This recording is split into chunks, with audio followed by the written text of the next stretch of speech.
The Tao. Explaining what the Tao is a difficult task. It is a mysterious concept at best, and it is no coincidence that the first two lines of the Tao Te Ching warn us against trying to name or define the Tao. The Tao that can be told is not the eternal Tao. The name that can be named is not the eternal name. Assuming that you know what the Tao is in order to explain it to another person is itself a presumption, and it is not clear that the Tao is something you can really know. Moreover, it is something that you can live or experience. However, it is the central concept of Daoism and the foundation through which the philosophy supports itself.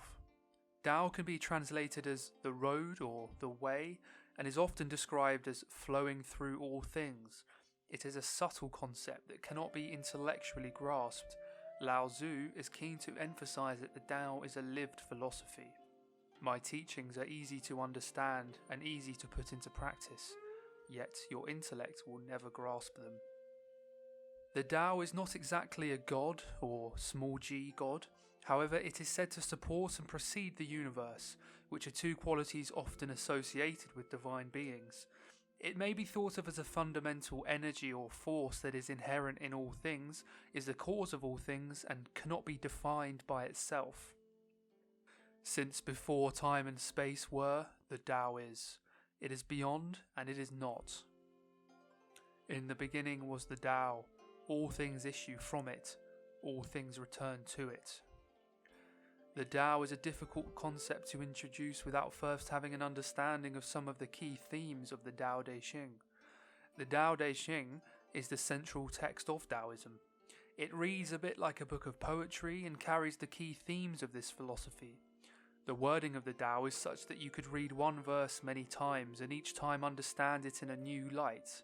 It refers largely to universal principles and has a particular focus on nature, impermanence, opposites, and how best to live a harmonious life. Of all the philosophies discussed in this book, Daoism is perhaps the one which requires the most use of a primary text, as the meaning of the Tao is to be drawn from each passage rather than be explained through logic or reason. Desire. Free from desire, you realize the mystery. Caught in desire, you see only the manifestations. Like with Buddhism, desire and the need to be free from it is a central concept in Taoist thought.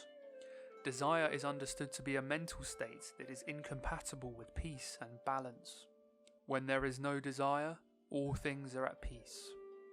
As discussed, trying to understand the Tao in an intellectual sense is a fruitless task.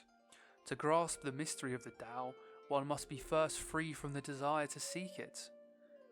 Is this in one sense a paradox?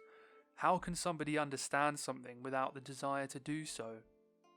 This may not be as illogical as it seems. For example, a young child may learn how to ride a bike one day without ever having knowledge or desire of bikes, however is put on one by his father and shown the way, thus gaining an understanding.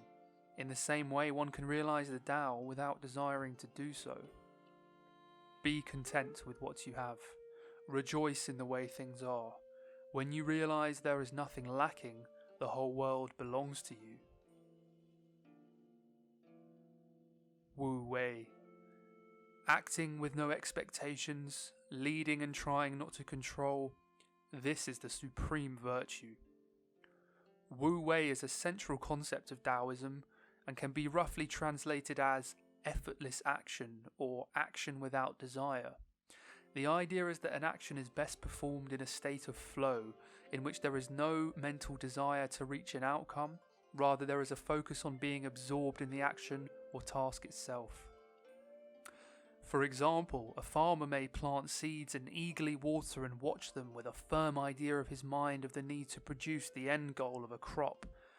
This desire under a Taoist understanding, although perhaps rational, removes him from the way. To perform this action with Wu Wei at hand, one would plant the seeds and nurture them with no thought of the end product, just to be with the action in each stage of growth. The outcome will be the same, as the action of tending the seeds is still necessary, but when done with Wu Wei, the act of farming becomes less stressful. In fact, under this way of thinking, the farmer is more likely to tend the seeds better, as he will be more focused on the present moment and noticing the seeds and surrounding conditions rather than focusing on the end goal of his crop. Why waste further energy on the mental focus on the outcome of an action rather than be totally with the action at hand? Wu Wei does not mean no action. That would lead to stagnation and would not be in accordance with nature. It means to act in the moment, free of desire, without a focus on the end goal. It is action with less friction. Wu Wei also means to act without a sense of self, as desire is often an outcome ultimately rooted in a sense of ego and how the outcome will benefit or harm oneself. To properly practice Wu Wei, Lao Tzu states that we must act without self and be part of the process of nature rather than an observer trying to manipulate it. He lets all things come and go effortlessly, without desire. He never expects results, thus he is never disappointed.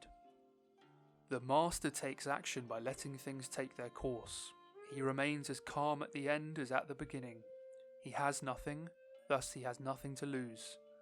What he desires is non-desire. As with most other concepts in the Tao Te Ching, Wu Wei is centered in acting within the rhythms of nature. The concept is understood as a subtle and gentle way of acting, which leads to work with less friction, stress or anxiety. The gentlest thing in the world overcomes the hardest thing in the world. That which has no substance enters where there is no space. This shows the value of non-action.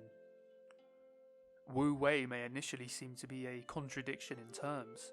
It has been the subject of hundreds of years of debate between different Chinese and later Western scholars. Ultimately though, it means to be absorbed in action and focused on that rather than straining or fretting about the outcome. As with many other Taoist concepts, it is something to be experienced rather than intellectually grasped.